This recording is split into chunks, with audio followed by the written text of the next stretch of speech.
And I'm the director of Johnson County VASIA, and I'm glad to see all of you today. We have a good group here, volunteers, and then volunteers to be, and board members. Some people doing dual roles. So we welcome you and very glad you're here. This training will help you to learn to be a volunteer advocate, which is another name for guardian. In our program, we take guardianship. The agency does, the program does. So VASIA takes guardianship. Then we ask you to be the volunteer advocate and do the work. The guardian provides informed consent on behalf of the protected person. So you need to get your information down before you make a decision, basically. And the demographics suggest that the population in need of guardianship will soon climb to unprecedented levels due to the baby boomers getting older and the population of Johnson County increasing.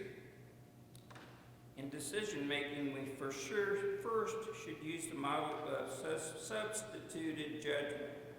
And that means doing what the person has indicated that he or she would want to done, but is no longer able to express those wishes.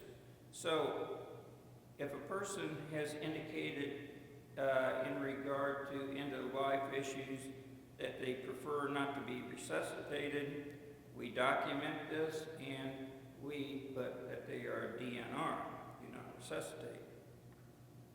This is to be done as long as it does not cause harm to the person. So if they say that they want to jump out the window, we can't do that. It is the duty of the advocate to use due diligence to be certain what the person would have wanted to the best of our ability. If it is absolutely unknown what the person would have wanted after exploring friends, relatives, physicians, etc., then best interest standards are used. Best interest standards is more like a parent's decision making for their child. The best interest standard is to be the last resort. When a person's likely decision is unknown, a surrogate decision maker should use the best interest standard and choose a course that will promote the patient's well-being as it would probably be conceived by a reasonable person in the patient's circumstances. Johnson County is served by one hospital, actually in Johnson County, but also has several hospitals across the county line, like St. Francis Community South and Columbus Regional. So we also have the Methodist community, the Masonic community, and a lot of various nursing facilities and assisted living facilities. So the mission of the Johnson County Volunteer Advocates for Seniors and Incapacitated Adults, or VASIA, is to assist seniors and disabled adults in Johnson County through a community-based volunteer effort to receive the highest degree of independence while also receiving the highest degree of health, comfort, and safety. If the intervention of the court is required, the program strives to recommend the least amount of intervention possible and will strive to work to have the person in the least restrictive environment. That said, safety is primary in consideration. However, we don't want to be putting people in a very restrictive memory care unit when there's really no need for it. So we strive for the least restrictive environment. My start date as director of the VASIA program was November 1st, 2016.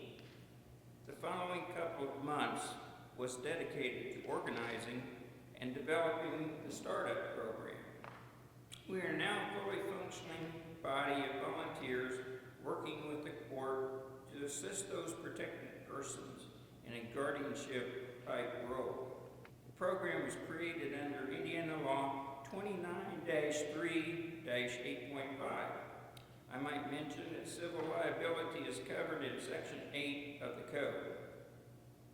More will be covered about that statute at a later time. The Johnson County VASIA program has been approved by the Johnson County Superior Court 1 via the Honorable Judge Kevin Barton. He and I worked hard to tailor this program to abide by the purposes set forth by the statute, but also take in consideration the demographic and possible referral sources involved in Johnson County. Population we serve are incapacitated adults over the age of 18 years of age and seniors. The people served will be diagnosed by a licensed physician as being mentally or medically incapacitated. People served by the Johnson County VASIA program will be without a willing, able, or suitable relative or significant person to serve as a guardian. Better advocacy for protected persons will result in healthier and safer persons. It is required that the advocate have a minimum of one face-to-face contact with the protected person per month. When a referral comes in, the director will make the initial investigation into the person's situation and determine if a petition needs to be filed to initiate the guardianship. So I'll go out and kind of investigate, basically. If that occurs, an advocate will be assigned. If we do go ahead and pursue a petition with the court, and the judge adjudicates that the person is a guardian, needs a guardian, then one of you will be assigned for as a guardianship role on an ongoing basis. The volunteer advocate is required to participate in care conferences and communicate frequently with the protected person. The program does expect a commitment from the volunteer.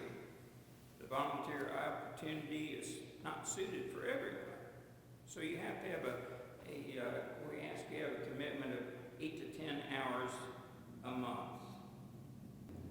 As is the case with many volunteer opportunities, that is why the newspaper articles we strive to give a clear picture of who the advocates will be serving. Each case is different. Therefore, the program needs to be able to adapt to each individual case. There are certain obligations that a volunteer has. The first is confidentiality. The second is that you give a 1-year commitment to the program. We ask that you give 8 to 10 hours a month to your case.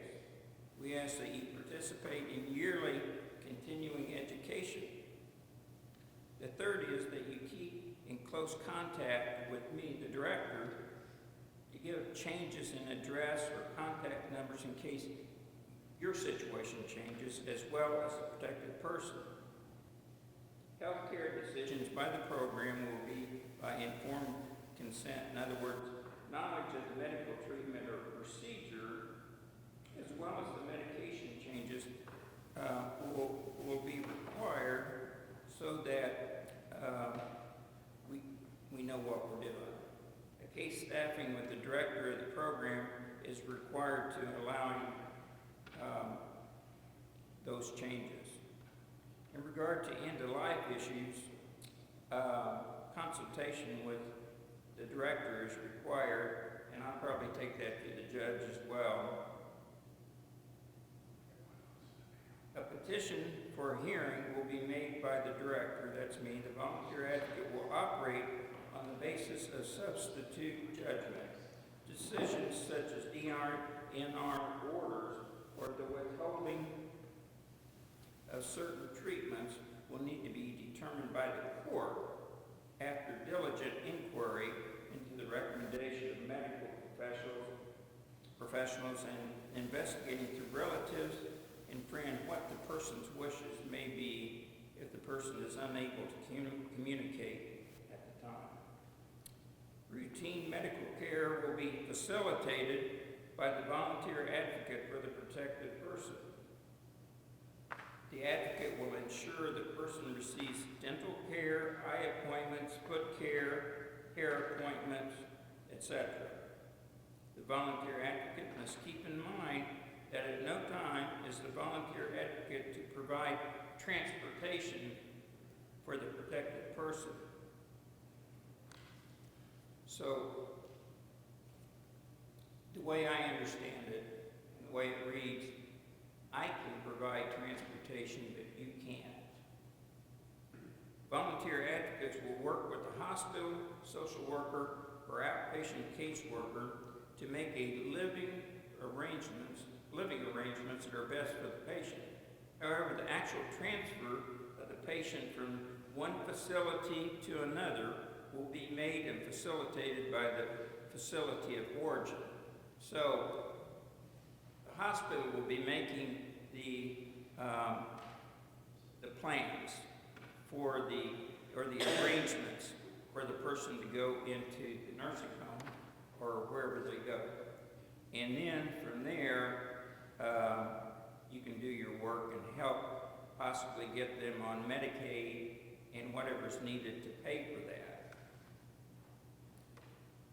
The volunteer advocate can sign the admission papers, making sure to indicate that they are volunteers for the Johnson County VASIA program under the signature.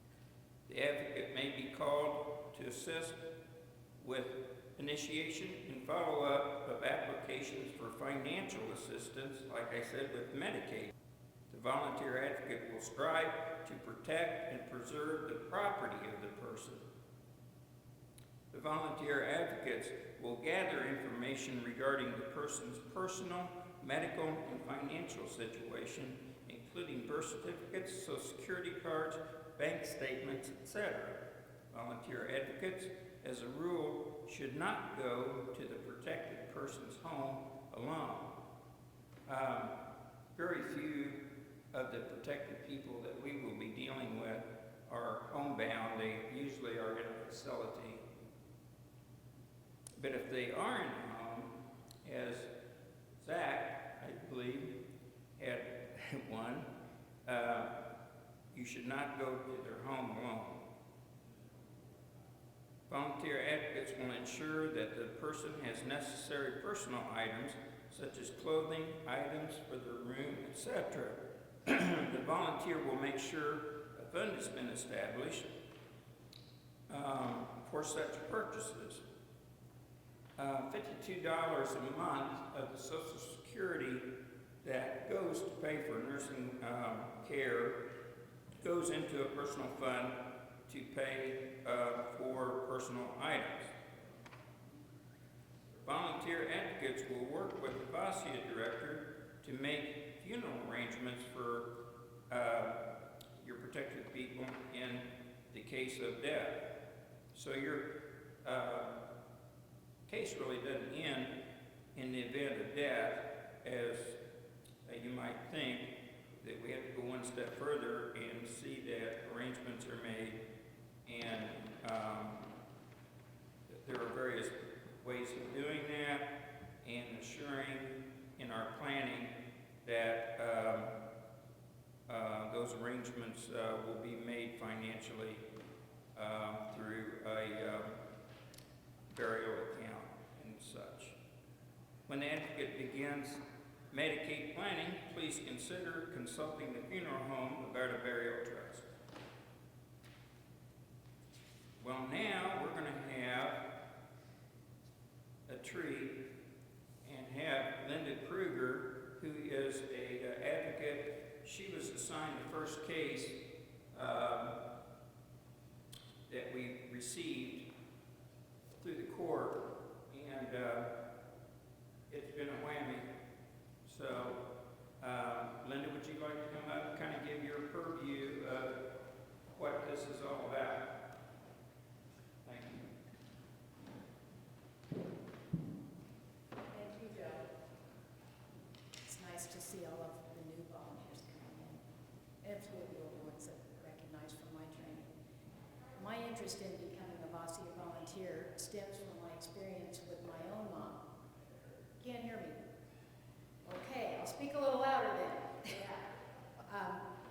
And my mom is in good physical health. She just decided that she was no longer comfortable living in her own home, and she wanted to find someplace else to live. And I witnessed some of the frustration and confusion that she went through just with all the options that are out there. And I have 3 brothers. We were all helping her with everything, but she just kept saying, I don't know what people do that don't have anyone to help. And that very same month that we moved her into what turned out to be an ideal situation for her, it's a non-medical assisted living home. I saw the article in the Daily Journal where they were starting the Johnson County VASIA program, and it's like, okay, I need to sign up for this. So I attended the first training that Joe conducted in January, and I was impressed and a little intimidated by some of the other attendees that I met. I mean, there were financial advisors, there were social workers, there were former county office holders, and I'm thinking, what have I gotten myself into? So I was really pleasantly surprised when Joe called me in April and asked me if I was ready for a challenge. I thought I'd probably be the last one to get assigned a case. And it is definitely a challenge. There was a guardian already assigned to my protected person who is residing in a nursing home. It was his son, and he was misusing funds. So he was going to be removed as guardian, the program would be assigned, and then Joe would assign a volunteer. The goal was to get the protected person qualified for Medicaid, and that was Judge Barton's first thought, was we need to get the nursing home paid. At that point, he was in arrears to the nursing home for around $40,000. And I'm thinking, how long do they leave you in a nursing home if you're not paying? Now I think it's up to about $60,000. They still haven't been paid. So I found out that proving that the funds were misused and not at the direction of the protected person was much harder than one might think. Some of the steps that I took to determine the scope of his assets and what, if anything, was left of them, I think can best be described. I came up with 4 traits or qualities that I think are important. And I think they would help with your person that is in their own home, in a hospital, nursing facility, rehabilitation, wherever they are. The first thing you need is patience, because nothing happens as quickly as you think it should. I think Joe can vouch for that. And secondly, phone calls, emails, any communication you're having, you don't get response right away. And you know, I'm only working on one person. Everyone I'm talking to is working on lots of people, lots of problems that really may be more important than mine. But to me, mine's the only one that matters. So I really would get kind of frustrated waiting for people to call me back, waiting to get in touch with different groups, anything I needed. And sometimes you have to ask the right question to get the right answer, which really is kind of irritating to me, but it's like, you have to earn the trust of the people you're working with. And it's like, I can't share everything with you because then you'll know everything I know. And sometimes I wanted to just say, hey, we're on the same team. You know, I'm trying to get money for you. I'm trying to support the same person you are. But on the other hand, I think they're also protecting their people, their residents. So you have to be persistent. And sometimes it's asking the same things over and over, even at the same places. And even with credentials, when you have the court documents and you have the letter from Joe saying you're the person appointed, you still sometimes have to go through the facility rules. Sometimes the legal department has to approve all of the paperwork, and you want your answer today, and it takes another week for legal department to approve. And in this particular case, I went to the bank where I was told this person had accounts. They looked everything up on the computer. Yes, we have it. Yes, he has accounts. Yes. So I'm thinking, I found a gold mine here. I've really got some money. But they wouldn't tell me anything until their legal department approved the forms. So a week later, I go back when they've gotten the legal department approval, and she pulls up all the accounts and she goes, well, there's no money in any of these accounts. So I'm thinking, why couldn't you have just told me that? Why did the legal department have to approve, when there's nothing really there? So you also have to be determined. And maybe I should have started with determination, because the first thing we did in this case was I sat down with Joe and we came up with an action plan. We wanted to set some priorities and try to figure out, like he said, this was the first case. We were both learning how do we really handle this. The guardian that was removed from the case was given 30 days to turn over any monies that he had and any paperwork that he had to Joe. But we didn't want to wait 30 days to see what he was going to give us before we were trying to get the ball rolling. So I tried to put together an asset statement, and that's probably a good idea in any case to do that. And start with any information that you're provided and build on that. Like, do they have a Social Security income? Do they have a pension income? Anything that's coming in monthly, retirement of some kind. And then if you're given information on accounts, do they have a savings, a checking? Do they have stocks, bonds, investment accounts? I found out all of those things, even at one bank, can be dealt with by different people. You can't go to just one person and get all of the information. A safety deposit lockbox, which I won't go into all the details, but we've been there. Do they have life insurance policies? If they have life insurance, that's a big problem for filing for Medicaid. So you need to kind of figure out what you're dealing with before you really can go much further. So we had to go through all of that to try to determine, can we apply for Medicaid? Is there money here? Because obviously, if there's money, that has to be spent before Medicaid will be approved. So I was told, first of all, I should get a rep payee authorization for Social Security so we could manage his funds, his monthly income that was going into the Guardian account and that the Guardian was spending. So I, with a lot of patience, stayed on the line to get Social Security, to get to a person, telling them what we needed. Well, that was all fine, they could do that, but we needed an employer ID number, which I don't know if we have yet. We did not have at the time. So we agreed to make the nursing home the rep payee because we wanted the money to go to them anyway. They had a bank account they could set up, and they needed to be showing there was something coming in. So we used their employer ID number, got the rep payee set up. I think everything's ready to go. Well, no, he's not getting Social Security income. He's getting Railroad Retirement Board income. So I had to start over with the person with the Railroad Retirement Board and go through the same process with them. They were really very easy to deal with, and they do coordinate with Social Security, so it went a little bit easier than I thought it might from the beginning. And we did get the income changed by June. So as of June, at least the nursing home is getting his monthly Railroad Retirement income. He also had a pension payment that he was receiving from a life insurance company, and that was a little more difficult to get changed, even though it wasn't as much money. But they would not deal with anything through email. Everything had to be faxed. So I found out what information they needed. I prepared I thought, very professional fax cover sheet, included all the information, followed up to find out why the change wasn't made, why the deposit wasn't redirected, and I was told, well, there was missing information, and we sent a letter to Johnson County VASIA, which meant snail mail delivery went to Joe, and then Joe had to get a hold of me because Joe didn't have any information on what I'd sent. All they were missing was my signature on the fax cover sheet. Now, normally when you send a fax, don't you just put your name and you don't really sign it, but I would advise you all to sign any kind of fax sheet that, save yourselves a little trouble. And another thing, if you do need to fax something and you don't have that ability to do from home, which I don't, the libraries will fax for free, so you don't have to take it someplace and pay.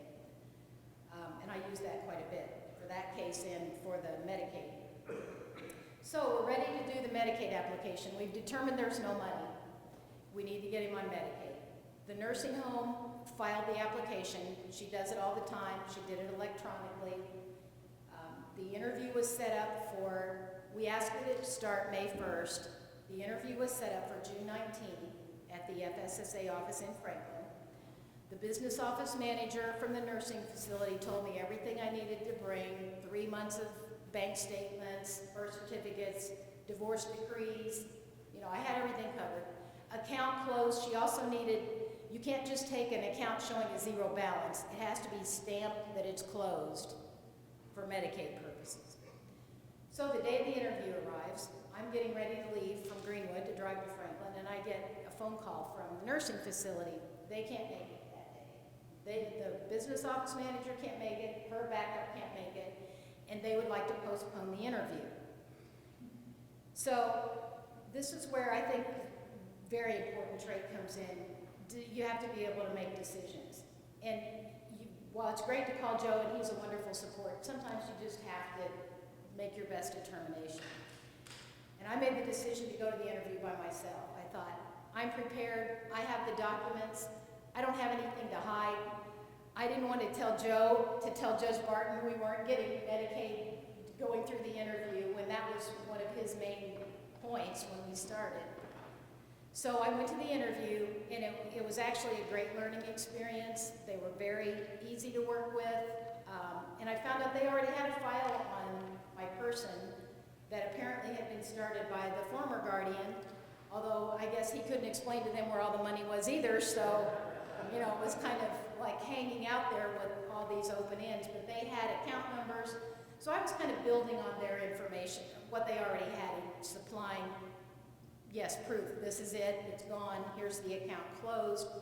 You know, everything went really well, I thought. And I left there with them needing just a few little pieces of information, which was no problem. They gave me 2 weeks to gather it, you know, no problem. I could get everything they asked for, except they wanted a police report, because to them, that was the only answer for the funds being missing. And I understand that, because how are we to say the father didn't say, go spend the money down so that it's not here for Medicaid? I mean, I understand why Medicaid has to have some proof, but we didn't have a police report. There had not been any criminal charges at that time. What I supplied was a letter from Adult Protective Services saying they were investigating the case. And we were hoping that was good enough, but it didn't really turn out to be yet. But before the final determination was made by the Medicaid interviewer, she asked for some more investment information. I provided that. And she indicated to me that the application would be approved with penalty applied rather than being denied. And I thought, oh, well, that sounds reasonable. What's the penalty? Well, the penalty is the total amount of the missing funds divided by the amount Medicaid would pay. And that's the number of months before they would start paying the nursing home. He would have coverage for doctor visits, for dental care, for his medicine, anything else that Medicaid would pay, other than the nursing home that takes the penalty. Well, in his case, that would have been a couple of years. And I told Joe, I said, he'll be dead. I mean, he may not be, but it's like, I'm thinking this guy's they're never gonna see any Medicaid funds. So we found out we had two options. The first being we could apply for a hardship exception, and that's what we were preparing to do. There's an FSSA form to complete, and I noticed a note on there that says if you apply for this, you're accepting the penalty. You're saying you're not going to fight the penalty. And we're thinking, yeah, well, we didn't really want to, I mean, if they turned down the exception, the penalty would still apply. So then in the meantime, the attorney from the nursing facility decided to file an appeal. And she's had experience with that. You know, we thought, yeah, that sounds great. They take the charges, the cost of the attorney fees, and we're gonna get this set up with the appeal.